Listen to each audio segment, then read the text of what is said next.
This is Lisa from Mobile Tech Review, and today we're going to look at one of the first Windows 8 notebooks. This here is the Toshiba Satellite S955. It's available for order now and it'll ship on October 26th, and you should be able to find it in stores too. 15.6-inch notebook, 5 pounds, kind of a thin and light design. That's what the S series is about. Intel ULV Core i5 processor inside. We're going to look at it now. So the Toshiba Satellite S955 sells for $750. That's the starting price. Pretty decent configuration. You can go up from there if you want a bigger hard drive and so on. 15.6 inches, as you can see, nice metal looking casing. Not too thick. Toshiba used to make pretty chunky notebooks, but the S series is fairly thin looking. On the bottom here, big door so you can access your memory and your hard drive, do upgrades. Rubber feet right here. Usual matte black plastic going on. On the back, your usual hinges. Weighs 5 pounds. I suppose that's relatively light for a 15.6-inch notebook. Fairly thin too. Air vents over here. Here's your VGA port, 10100 Ethernet, not gigabit, a little bit of a disappointment for the price. Full-size HDMI, 2 USB 3.0 slots, your mic and headphone jacks. And on this side we have our optical drive. It's a DVD writer drive. And a USB 2.0 port with sleep and charge, and this is where you plug in the power adapter. It comes with a very small power adapter, by the way, Ultrabook size. That's because basically this has Ultrabook internals. Interesting concept for a 5-pound, 15.6-inch notebook, and that means Intel ULV 3rd generation Ivy Bridge CPUs. It is Intel i5 3317U CPU running at 1.7 gigahertz, so same thing you would find inside of an Ultrabook. What does that mean? Not as fast as other big notebooks that have full Intel CPUs or some of the better AMD CPUs inside. Still more than adequate for doing everyday work with browsing the web, even light Photoshop work, MS Office, all that kind of stuff's going to work fine. And the upside is that it allows them to make it thinner without having to really up the cost much. Runs very cool and has pretty good battery life as a result too. So far we're looking at about 5 hours, which for a machine this size is pretty good, and we're still testing that. It may go up, but that's just our initial finding. Now let's take a look inside. Now we take a look inside, you can see here's our glossy 15.6-inch display. It's 1366 by 768 resolution, so you're not talking anything too high resolution here. But the display quality isn't bad. The viewing angles are actually fairly good. This isn't one of those nasty TN panels you see on lower-end notebooks, certainly. I'm sitting far off to the side and I can still see what's on the screen. Now part of that's thanks to what's now called the modern UI, formerly the Metro UI. Excellent typography, lots of contrast, easy colors, makes things stay visible, but still looking pretty good here. Keyboard, notice you get a number pad on the side. You folks who like your number pads being separated, you don't always see that on a 15.6-inch notebook. You will find that on a 17-inch notebook. We've got our audio bar over here, a little interesting hump, shall we say, funny a little bit for the design there. Offset trackpad, 2-button, that's a Synaptics trackpad, and yes, because this is a Windows 8 machine, it has Windows 8 multi-touch drivers, and we'll show you what you do with that in a minute, because a whole lot of the interest in this machine is going to be the Windows 8, obviously, that's preloaded on it, so you can decide whether you want to go running to find one of the discontinued Windows 7 machines, or if you really want to go with Windows 8. We have our webcam up here, by the way, with microphones, so we'll take a better look at the keyboard now. So we've got a close-up view of the keyboard, again the metal style wrist rest over here, and this is all piano gloss black plastic, just like around the frame. It will pick up fingerprints, it does happily at least clean off. So pretty much your standard keyboard right here, and your multimedia keys up here work without having to hit the FN key first by default. Not a lot of key travel on these keys. I would like a little bit more. The machine is thin, but it's not like super duper thin, so there would be a little bit more room for key travel, I would think. But it's a pleasant keyboard to type on nonetheless once you get used to it. It is not backlit though. Now this hump right here is the battery, and it is removable, and in a different kind of way than you usually see. We're going to take a look from the back one more time.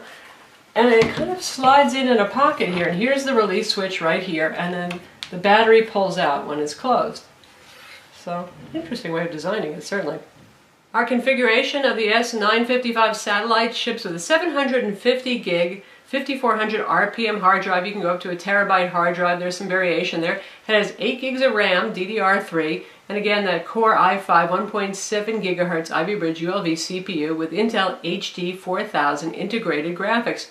So again, it's a pretty good performer for most tasks. If you're a real demanding computer user, you edit video all day long, you use a lot of Photoshop, heavy apps like that, then you probably want more computing power, but for the average home and home business user, probably suitable enough, I would say. Again, the machine has wired Ethernet. It's 10100 Ethernet, not gigabit. That's a little bit of a bummer. And it has Atheros Wi-Fi 802.11 BGN single band 2.4 gigahertz. I would have liked to have seen dual band for the price. Since it's Atheros Wi-Fi and not Intel, that means there is no WiDi here. Machine has really good speakers. Toshiba does a great job with audio. We'll play some multimedia stuff so you can hear it with SRS sound on it. So let's get to the Windows 8 experience. Here we have, again, what was once called the Metro UI and now is simply referred to as the modern UI with all your live tiles here and a multi-touch trackpad to control all of that. Now you can actually do quite a lot. 2 finger scrolling. It's actually pretty easy. I had my doubts when I was testing pre-release versions of Windows 8 without those trackpad drivers as to how usable the modern UI would be without having a touchscreen, and it's not too bad. So if you want any tile, you just go in and you tap on it. So if we want to see the store for applications, this is for Metro apps, by the way. This is not for regular Windows apps. So that's the store for Metro apps. That means all those apps that you see on live tiles, and in a way those are kind of replicating the mobile apps that you see on the iPad and on Android tablets. You have your Netflix, you have weather, you got Hulu Plus, all of those kind of things. Evernote. Right now there's about 3,500 applications. I'm sure next week when Windows 8 releases we'll start seeing more of those applications. But because this is a full PC, you can run all your PC apps, and that means the things that you buy that come on CDs or DVDs that you install that are meant for Intel compatible processors, i.e. Intel and AMD CPUs.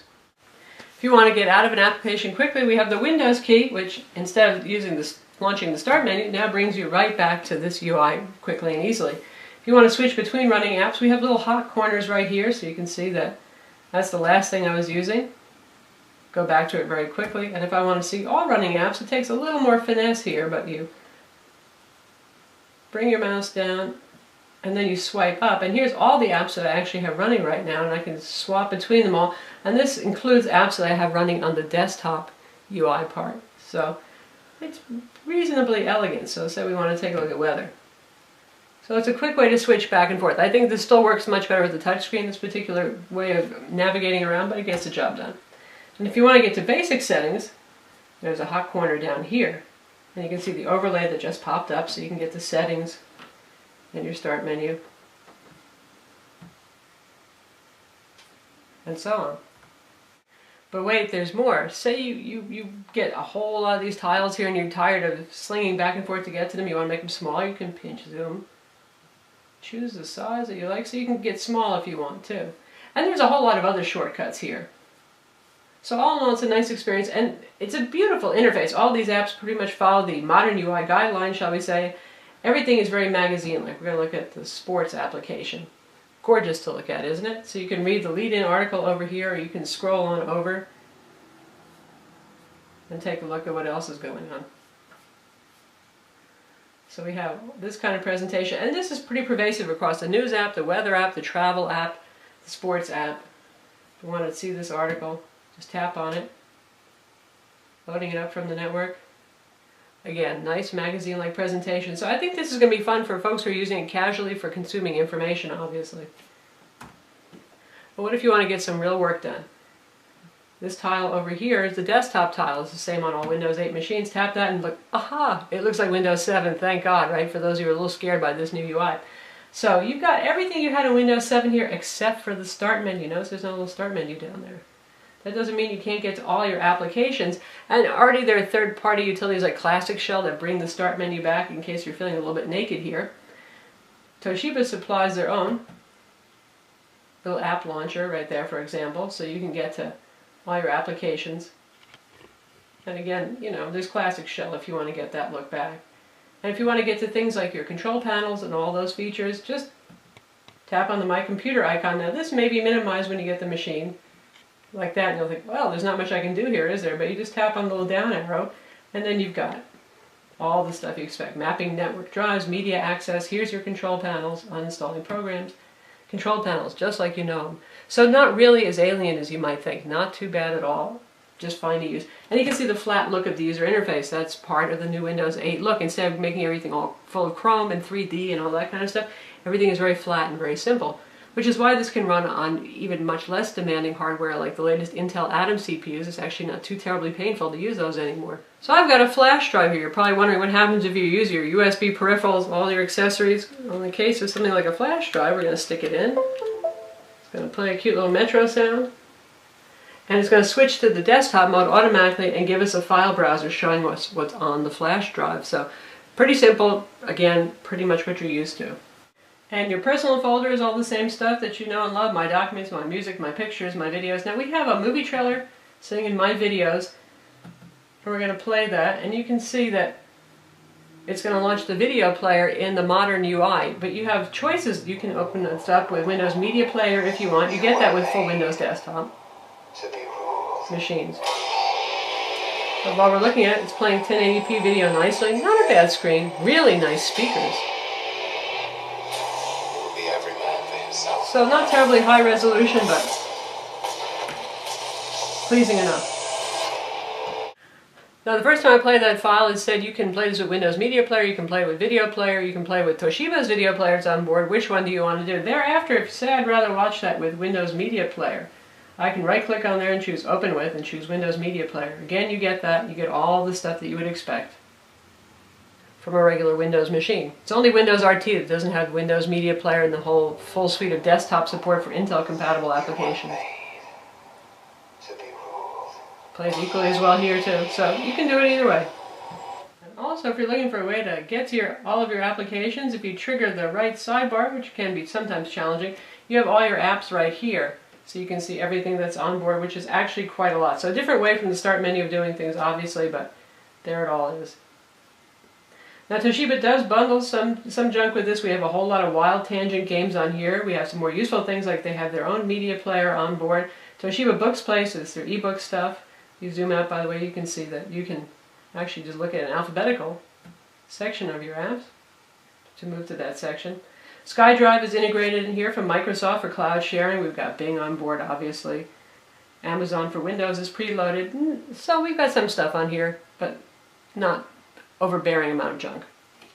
Comes with the IE web browser, no surprise there. You can download Firefox, Chrome, whatever it is you like. Now you get two slightly different versions of IE in Windows 8. You have the one for Metro that runs full screen, and then you have the one on the desktop that does everything that you're used to from IE on Windows 7 desktop. We'll take a look at that. Adobe Flash is integrated into both of these. So here we are looking at the product page for this very notebook. Full screen presentation. URL bar is presented at the bottom if you can trigger it by tapping down there at the bottom, and then you can enter in whatever URL you want. Why is it down at the bottom now? But it's more handy for tablets, so you don't have to reach across to the top of the tablet to try to write a URL in or use an on-screen keyboard, so puts it a little bit closer. And now we've got IE running in desktop mode over here. Again, looks a lot more familiar. So you've got two ways of doing the same thing. Basically, two different user interfaces to accomplish some of the same stuff. Again, obviously modern UI, a little bit more focused toward content consumption. When it comes to benchmarks, the machine scores 1970 and PC Mark 7, which is about par for the course for a machine with a ULV CPU and a spinning hard drive. PC Mark tends to love those SSDs a whole lot more. And you can see our Windows Experience Index right here. The processor gets a 6.9, RAM gets a 7.4, pretty good for RAM there. Graphics for desktop is 5.7, 3D performance graphics is 6.4, and the hard drive is 5.9, which is pretty much what you see for every spinning hard drive. Is this a gaming machine? I'd say obviously not so much, given that it has that ULV CPU in it and Intel HD 4000 integrated graphics. No dedicated graphics on this particular machine. Really not set up for serious 3D gaming with demanding games, but that doesn't mean you can't play casual games. Obviously it comes with a whole lot of wild tangent games, for example, so casual games certainly are a go on this. And again, if you want to install any of your Windows software that you know and love, like Microsoft Office or Photoshop or anything else, just pop in your disk, install it, and you'll be running it inside of the standard desktop UI. As I mentioned, one of the benefits of it having an ultra-low voltage CPU is that it runs very quiet and very cool. At no time did the bottom of the notebook or any other area exceed human body temperature, which means it was under 98.6, generally speaking in the low 90s at its hottest, and the fan is quite quiet. There's plenty of room to cool that low-power CPU here, so if you're looking for a machine that's cool and quiet, definitely This is it. So all in all, the Toshiba Satellite S955 is a nice machine. Again, for $750, I'd like to see a little bit more though. I know it's a thin and light, but the ULV CPU, well, I'd like to see a full Intel Core i CPU in there for the price, and the single band Wi-Fi Atheros, I'd really rather have dual band in there. There is no Bluetooth, by the way. But by no means is it a terrible machine. It's good looking, it's relatively thin, it's relatively light for a 15.6 inch. Pretty nice screen on it too. I have to say, good viewing angles, glossy, sure there's glare on there, but overall not a bad display. Comfortable keyboard, not too much travel there, but comfortable enough. No backlighting. Again, kind of wish I had that for the $750, but so often you have to look at a $1,000 machine to get that. So that's the Toshiba Satellite S955. Again, it's going to be available October 26th, $750. And for that, it's not a bad PC, but given what's inside, I don't know, it's a little bit high for the money, but still as one of the first Windows 8 PCs, it's very nice, and as I hope you've seen in this, Windows 8 actually is not too bad, not too scary, and a lot like Windows 7 if you want it to be. I'm Lisa from Mobile Tech Review. Visit our website for the full review, and don't forget to subscribe to our YouTube channel.